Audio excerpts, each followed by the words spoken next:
বন্ধুরা, আপনারা হয়তো এতক্ষণে জেনে গেছেন যে টাইফুন ইয়াগিতে লণ্ডভণ্ড হয়ে গিয়েছে এশিয়ার কয়েকটি দেশ। তার মধ্যে 3টে দেশ সবথেকে বেশি ক্ষতিগ্রস্ত হয়েছে।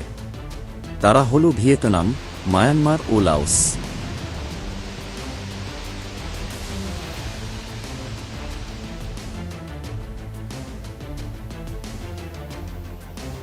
আবহাওয়াবিদেরা বলছেন এটি সাম্প্রতিক এশিয়ার সবথেকে বড় প্রাকৃতিক দুর্যোগ। এই দুর্যোগে এই দেশগুলোর পাশে থাকতে ভারত অপারেশন সদ্ভাব শুরু করল।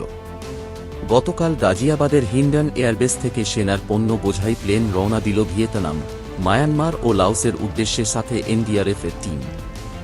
প্রচুর পরিমাণে ওষুধ, জল পরিশোধক, শুকনো খাবার, জামাকাপড়, ত্রিপল ও অত্যাবশ্যক সামগ্রী নিয়ে ভারত রওনা দিল দুর্গত দেশগুলির উদ্দেশ্যে।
ভারতের পর রাষ্ট্রমন্ত্রী এস জয়শঙ্কর বলেন, টাইফুন ইয়াগি ক্ষতিগ্রস্ত মানুষের সাথে আমাদের সংহতি প্রদর্শন করে ভারত মায়ানমার, ভিয়েতনাম এবং লাওসে সাহায্য পাঠাচ্ছে।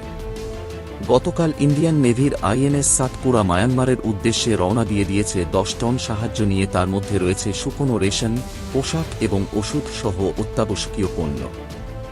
আজকে ইন্ডিয়ান এয়ারফোর্সের পণ্যবাহী উড়োজাহাজে ভিয়েতনামের জন্য জল পরিশোধন সামগ্রী, জলের পাত্র, কম্বল, রান্নাঘরের পাত্র, সোলার ল্যান্টেন সহ 35 টন সাহায্য বহন করছে।